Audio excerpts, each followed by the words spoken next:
Let's just say, for example, somebody likes to drink soup out of a shoe. Well, that's bound to look weird to a lot of people. And some people may be so offended by it that they call it immoral. And if someone takes up the morality crusade about how bad it is to drink soup out of a shoe, then all of a sudden they're going to start proposing they make laws to ban the ability to drink soup out of a shoe. And away it goes. Welcome to the Lions of Liberty podcast. Here is your host, your guide, your shining beacon of liberty, Marc Clair. Hey, you're back again at the Lions of Liberty podcast. This is episode number 131. You can find the show notes for today's show at lionsofliberty.com/131. Guys, political season is underway. There's no better time to make sure you are fully decked out in Liberty gear, which you can have so applied to you by our good friends at LibertyManiacs.com, your home for all sorts of political and satirical gear, t-shirts, mugs, bumper stickers, you name it, and you can receive 10% off your entire order as a listener of this program by using the referral code Lions of Liberty at checkout.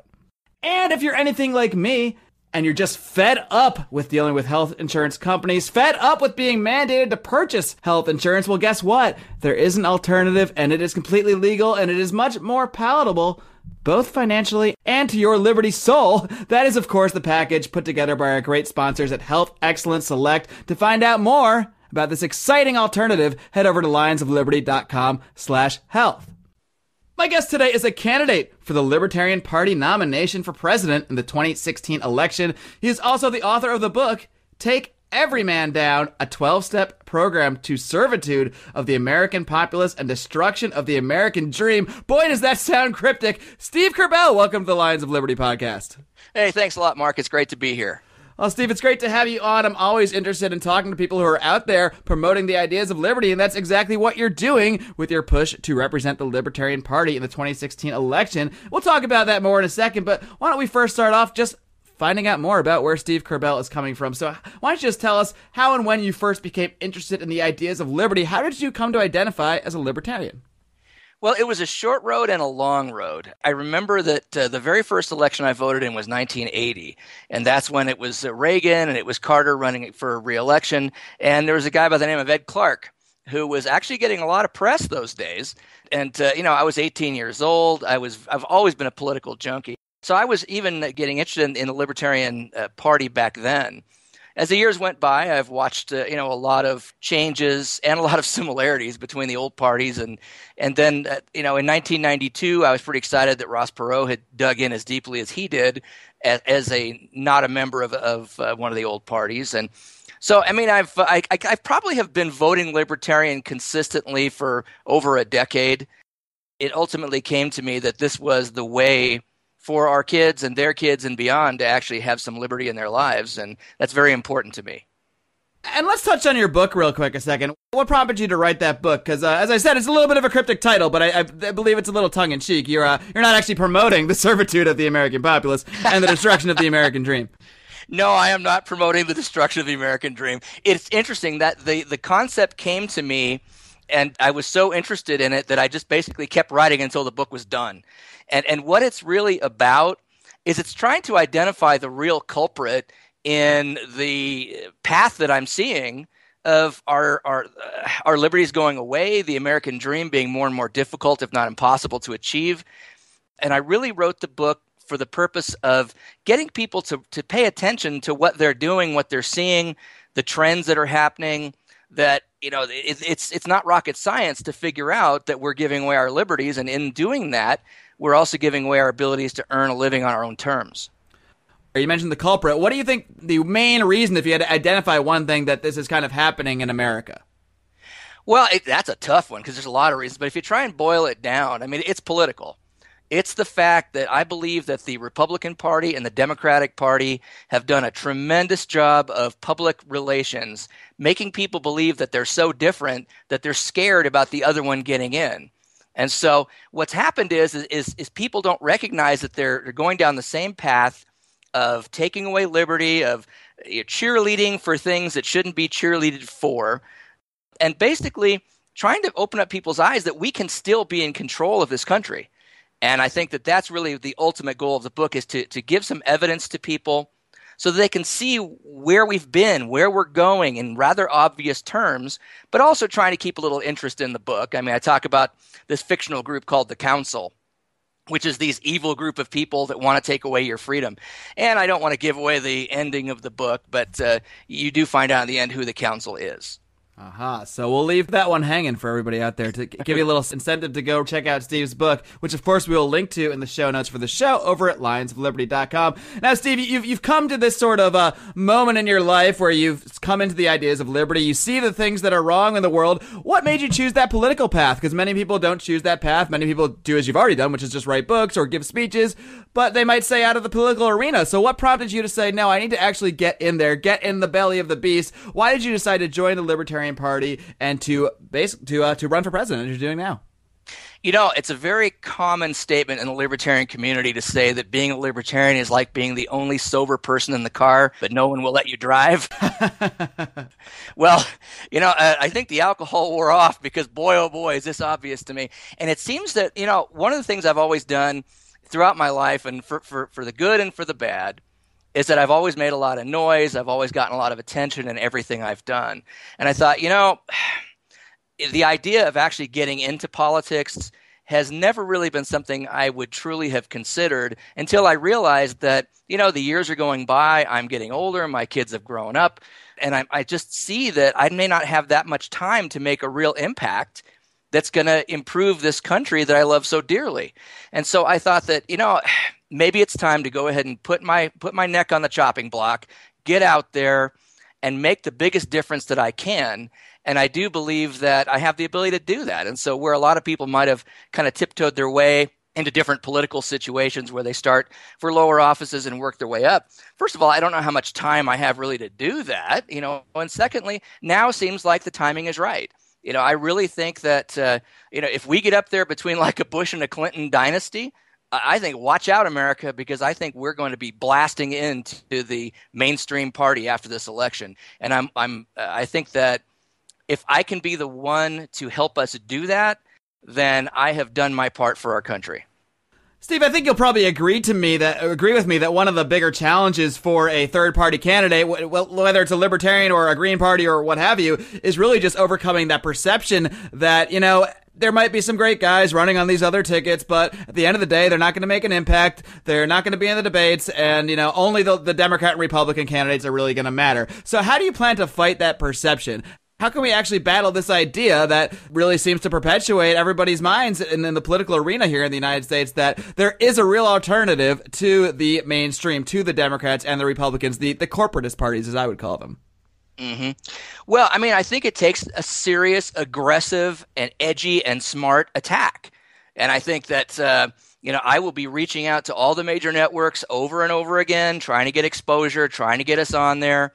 And I think that, you know, a lot of this comes down to the final debate. I mean, that seems to be the issue of this election year, is how are we going to get the parties that are represented by people who have the ability to actually win the Electoral College for the presidency based on their ballot access included in the debates?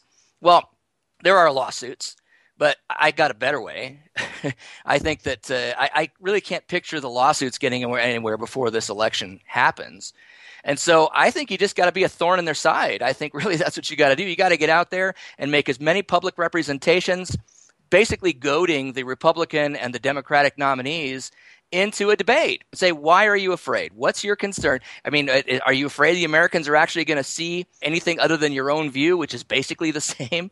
You know, and I think that that's the way. You've got to be scrappy. You've got to make a lot of noise, and you've got to take risk, and you've got to make sure that, you know, you don't lose your credibility while doing it.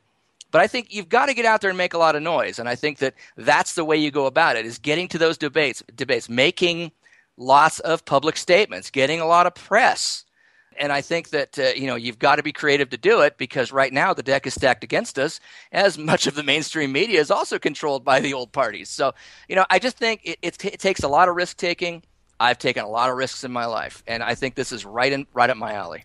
How do you plan to sort of take those risks and get that attention? Are you going to do anything crazy like, do a skydive from space? Or, how can you? Because, I totally agree with you. That's what you got to do. But it seems like the corporate media just wants to shut the door everywhere you go. So do you plan on, say, blasting social media, maybe showing up at some of these debates and holding your own thing in the parking lot? That's the kind of stuff I think of when I think of how can we just get in there and draw some attention to the fact that these guys are afraid. They're afraid to have real conversations. They're afraid to really address the issues, especially from the libertarian individual rights perspective.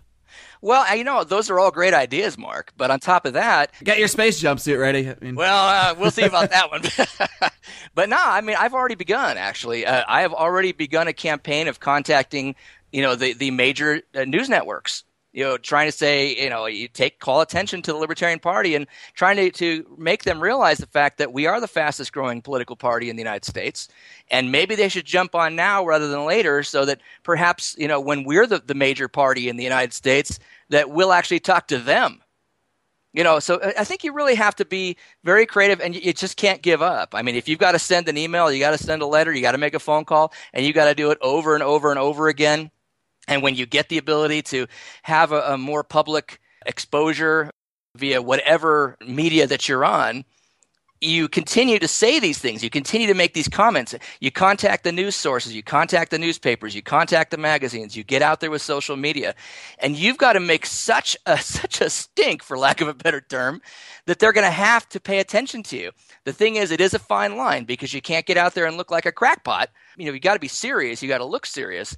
But you also can't be afraid to take those risks to get the party's exposure out there, to get your name out there, to get people talking about you.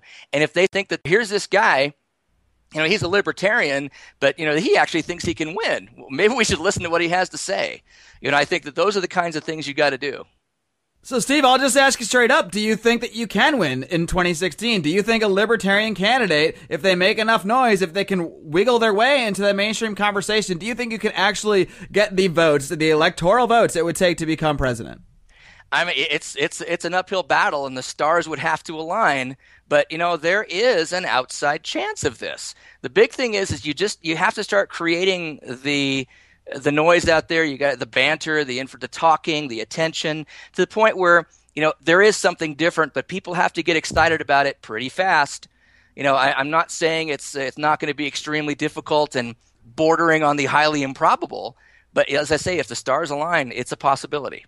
Sure, and a lot of things in history have been highly improbable, but they still happened. So that's right. We can never discount it. But there are certainly benefits to running and promoting the ideas of liberty, even if you don't actually win, even if the odds are high. So can you just tell people out there maybe some of the reasons why it's important, if you believe in the ideas of liberty, to support a libertarian candidate, even if you might agree that it's very improbable or very difficult to win?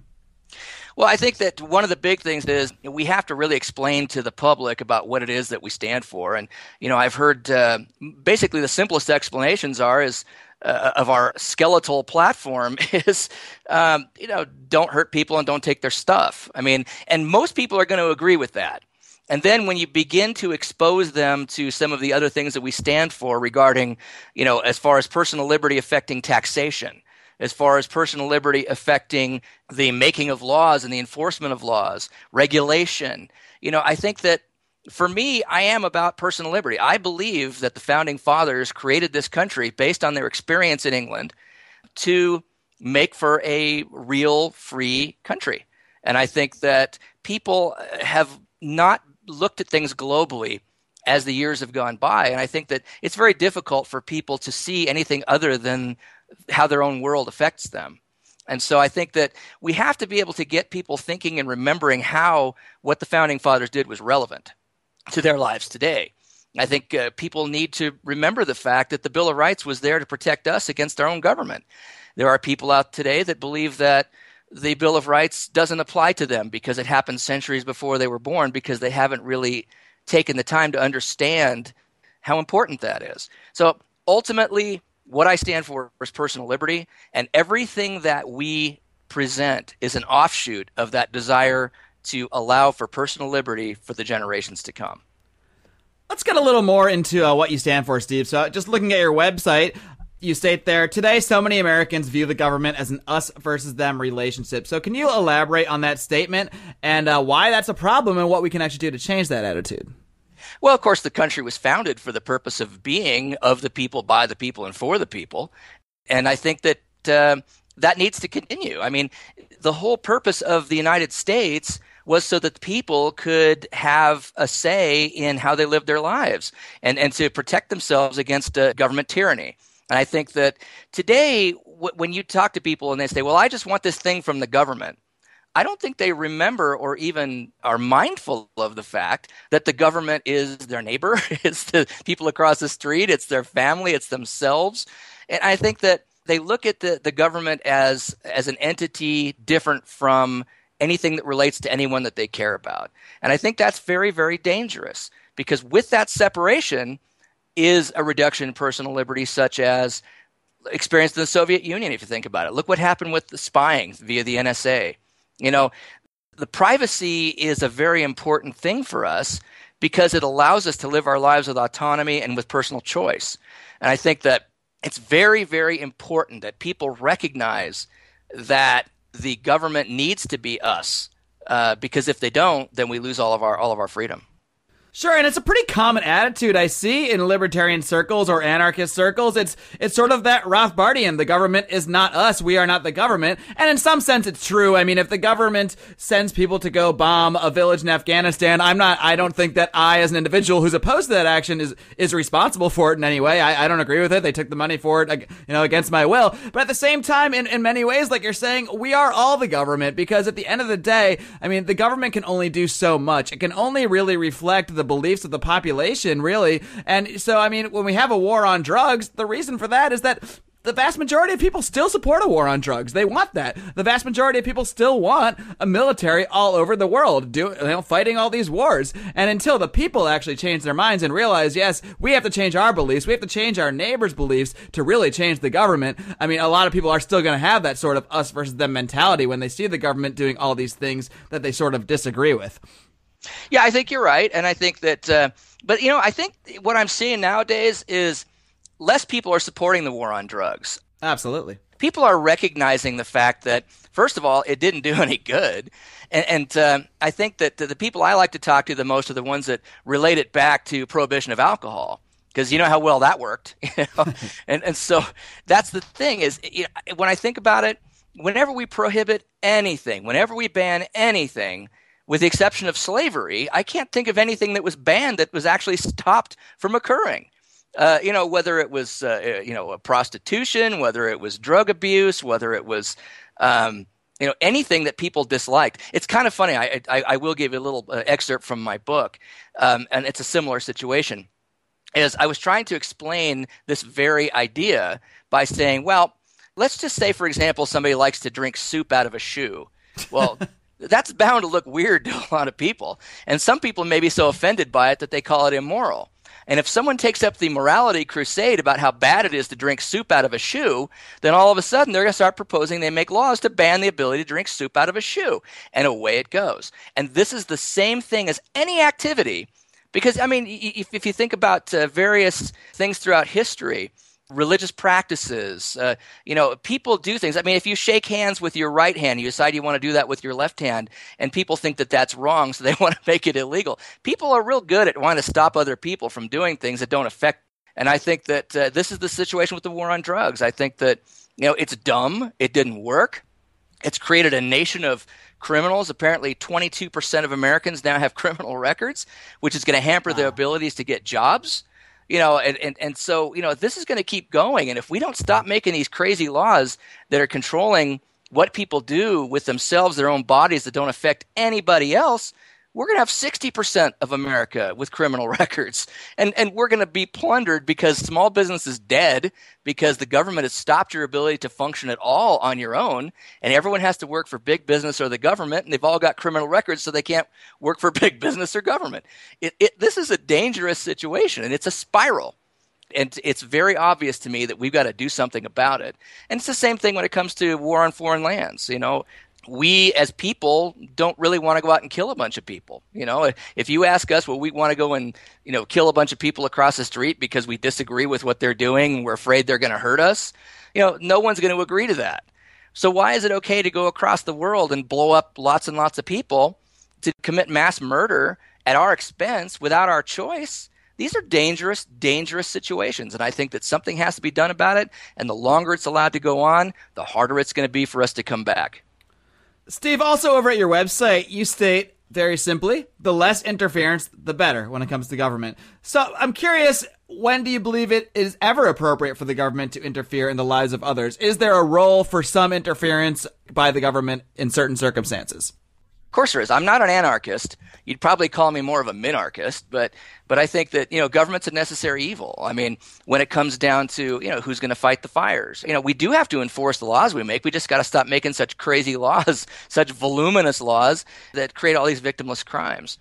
But yeah, I mean, government is necessary. If you look at the Constitution, it's called for to provide for the common defense, to promote the general welfare. And I think that, it's supposed to adjudicate disputes. It's supposed to protect property rights and individual liberties. There is a need for the government to be there, but there is never a need for the government to tell someone, an adult, that they can't do something that they want to do on their own that affects no one else. Steve, let's sort of look into the future, or one possible future here. Let's look at the future where the improbable happens, and Steve Kerbel finds himself in January of 2017 as the President of the United States. So what is Steve Kerbel's first act as the first Libertarian President of the United States of America? Well, a small act first. I mean, I think you got to pardon Edward Snowden to begin with. All right. I think that's not going to take a whole lot of time. But when you're actually talking about the functioning of the government, the functioning of our federal government, we need a balanced budget right off the bat. We've got to be getting committees started within government to replace income taxation with procurement taxation. We've got to be able to cut expenses quickly. There's a lot of things I'd like to see change that are beneath the federal level, so all we can do is influence that as far as regulatory. We've got to really be tearing into the Fed. We've got to be getting into, a lot of these federal regulatory issues. Did you know that there are over 1 million federal regulations that can result in imprisonment? And so, I mean, how is any regular person supposed to even follow 1 million regulations? That seems outrageous. It is outrageous. You can't. And, when I was growing up, I was always told by my mom, was a very patriotic lady, and ignorance of law is no excuse. I mean, she was very, very, you follow the laws. If you don't follow the laws, you're going to get in trouble. And she was right. But here's the thing. Today, how can you possibly be mindful of the millions of laws and regulations that can affect how you do anything in this country, especially when many of them contradict? We've got to stop this. This is insanity. We've got to get rid of this crazy environment of prosecution. I mean, in one hand, as I say, you really can't blame the law enforcement people for doing what we pay them to do. Yes, when they're overzealous, then I got a problem with that. But I think that the problem really is at the root of the laws and regulations that we make. So, if I end up taking the Oval Office in January 2017, I got a lot of work to do, and it's going to have to start very quickly. The other thing, however, is if this happens, I have to be very careful not to screw it up because this is going to be our chance. And if I get in there and I'm occupying the Oval Office and I start messing everything up for everybody else because I'm acting too quickly, and then all of a sudden, people are going to look at that as a mistake. So you've got to temper the changes with reason, and you've got to make them methodical. Sure, you don't want to go in and be the libertarian dictator, just doing whatever you want, even if you think that might be the right thing. Well, exactly, because, the thing is, I will obviously be very mindful of why I was elected to the position and do my best to serve the people of the whole country, But the thing is, you don't want to make it so that you create such an economic upheaval that you end up throwing half the country into unemployment and inflation out of control and everything going completely nuts. So, you've got to temper the exuberance with reason, and you've got to make a more methodical plan. But there are some things we can do right away. And I think that, moving towards personal liberty is important. Getting rid of this ridiculous deficit is crucial. And I think that the other part is I'd have to reach out to a lot of countries with good diplomacy because ultimately I do want to get our troops back home. I do want to reduce the cost of our military. I do want to make it based on actually defending our country instead of trying to police the entire world. And so, my gosh, yeah, there's a lot to do should that happen. But luckily, from the time that the election is over in November, I will be able to, start getting good people in place to start making plans. It's not like I just jump into it with no preparation. So, but definitely a lot to do, but you got to be careful not to mess everything up too. Steve, I want to talk a little bit more about the process that you have to go through as a Libertarian candidate. So it's not really the same as what the Democrats and Republicans do, which is mostly bullshit us, well, first of all. But they're good at that. You're not elected through a primary vote or anything like that. It's an internal party process. Can you just touch on that very briefly for people that might not be familiar how it works with the Libertarian Party? Yeah, what happens is there are a number of delegates that will show up at the convention. This convention is coming up next May in Orlando, Florida. And what happens is, basically there's a series of debates and presentations, and then the votes begin. And if at any time one person receives 50% plus one of the delegate votes, the nomination is done as long as they accept it. And so it can sometimes be a very quick process. It sometimes can be very protracted. The actual last debate between the first and second place candidates is shown on C-SPAN. So that's nice. But it's not an easy nomination to get. I mean, a lot of people don't really understand. They think you can kind of throw your hat wherever it goes and you're in. But no. I mean, the Libertarian people have worked so hard to build a real viable party that they do everything as properly as they can. So basically, you have to win the minds and hearts of the delegates first.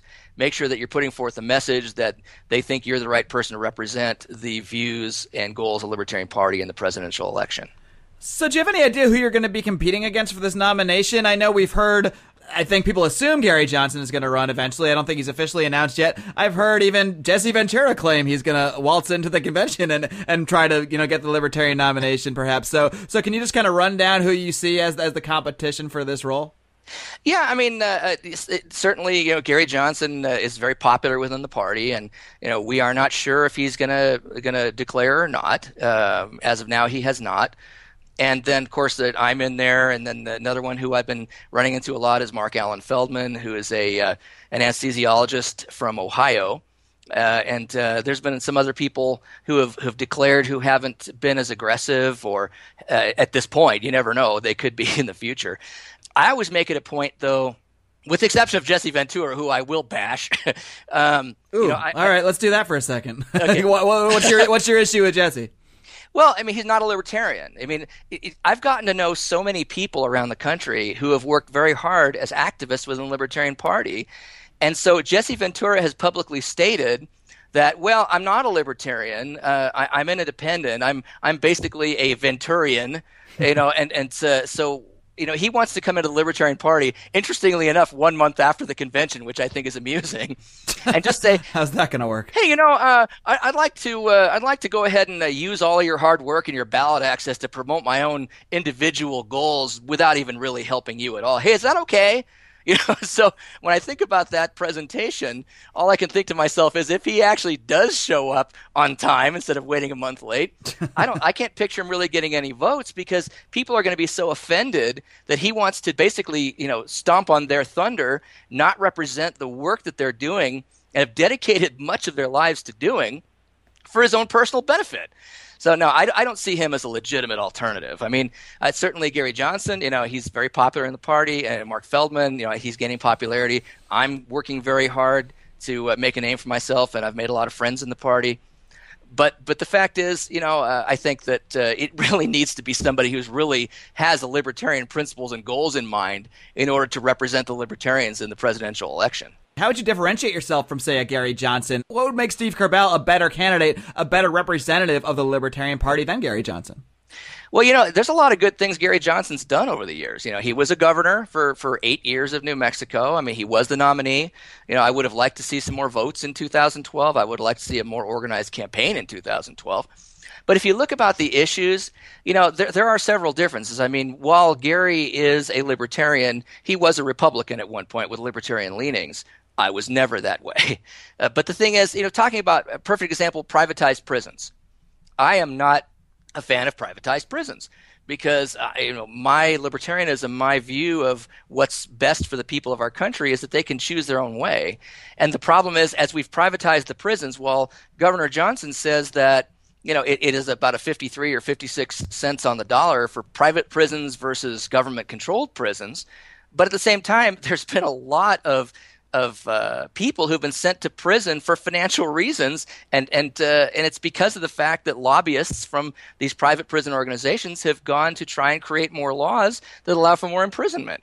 I'm all about saving money, but at the same time, I'm not about putting a bunch of people in jail just for money. I mean, I think that ultimately we're about personal freedom, and I think that if we start making drinking soup out of a shoe a punishable offense, in order to get more people in prison to support the private prisons, I'm absolutely against that. And I know that Governor Johnson does appreciate the private versus the public prisons. So I think that's one of the biggest and most obvious differences between the way I believe and the way he believes. You really do like that soup shoe analogy, huh, Steve? I almost think when you hang up with me, you're going to go have a little soup shoe lunch. Actually, that's not a bad. For the campaign, I should make up some soup cups that look like shoes. There you go, and you can use that to illustrate your point. Like, look what I'm doing here. This looks ridiculous, but do you really want to send me to jail for it? Exactly. That's a very good idea, Mark. You can use that one. That's on me. I appreciate it. All right, Steve. Well, before I let you go, why don't you just give everyone sort of the final pitch? Obviously, a large portion of my audience has libertarian leanings. I hope that random people that might not have that view stumble upon this show once in a while. So even for the independents or the people that are just maybe politically confused, why should people look at Steve Kerbel 2016 for president? Because what I stand for is allowing you to live your lives the way you want to, as long as you don't hurt anybody else. And I think that I have the aggressiveness and I've got the creativeness to get the word out, to get us to become the major party that we should be. And I think that I'm dedicated to all of us. And this is not something that benefits me. This is something that benefits my country, my children, and the next generations. And so my goal in doing this is to really benefit my country. And I think that I'm the right guy to do it. And Steve, why don't you just run through real quick how anybody can find your campaign, help out, and how they can find your book, and run through anything else you'd like to promote. Okay, well, my website is stevekerbel2016.com, and that's Steve, Kerbel 2016.com. You can access most everything from there. I also have a Facebook presence that's also Steve Kerbel 2016.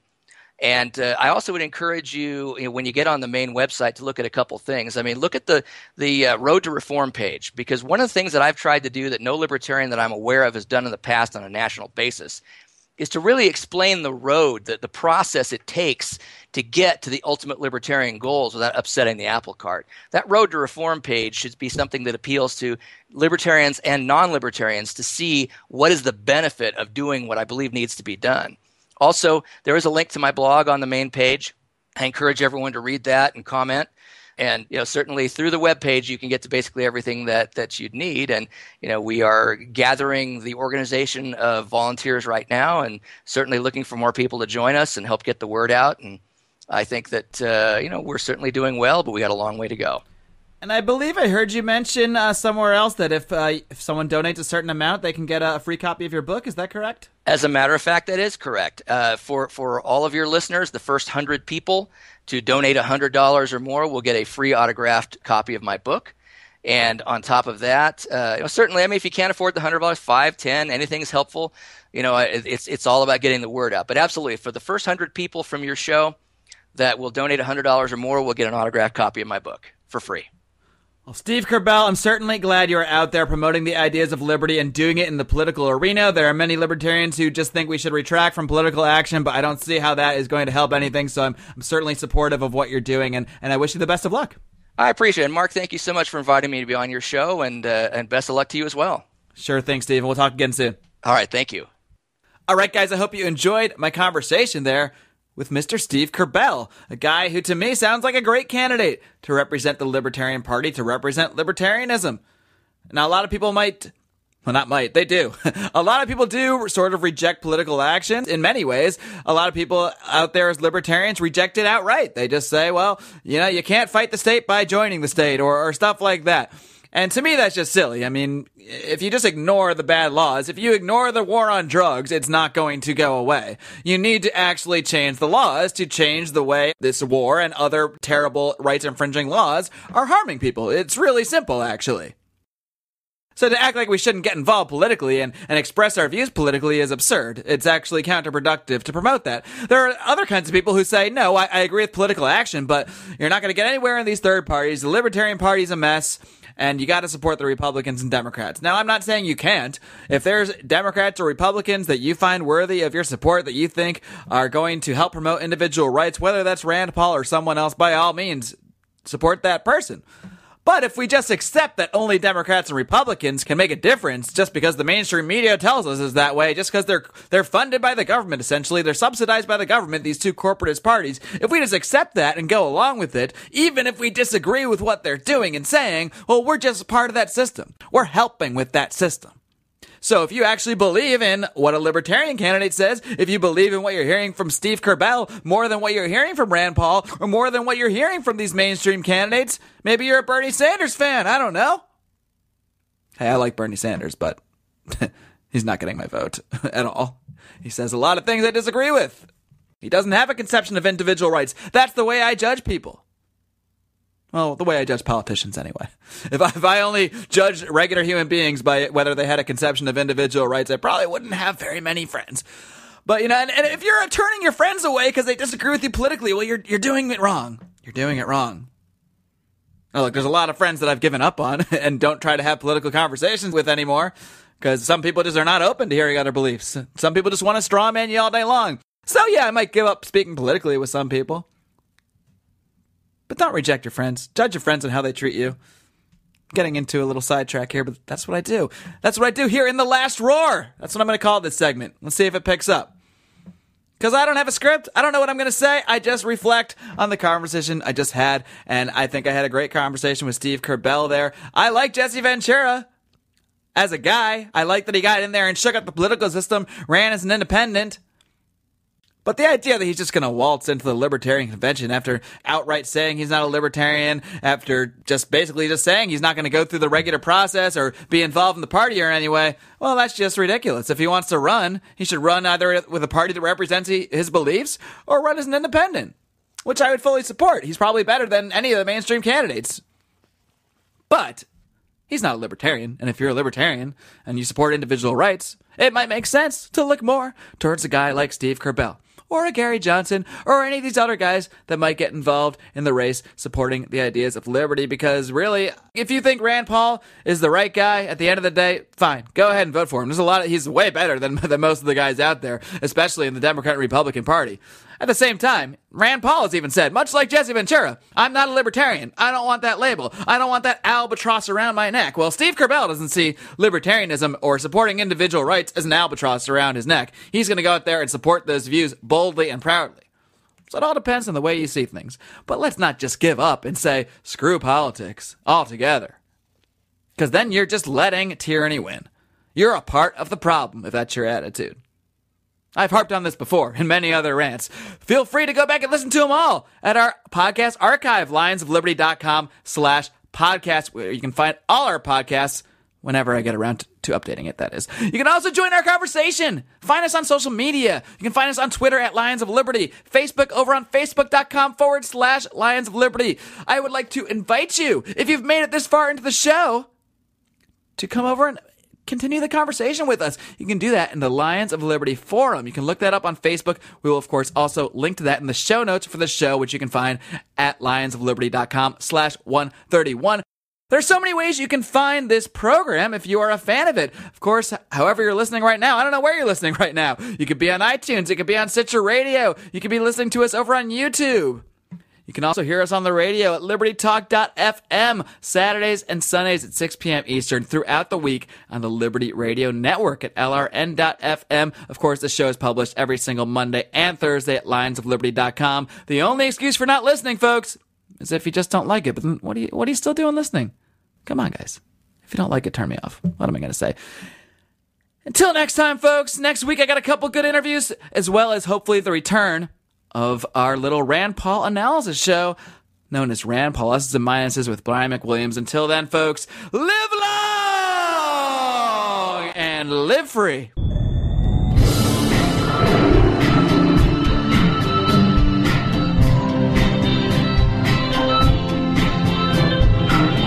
Editing and mastering is John Dahmer.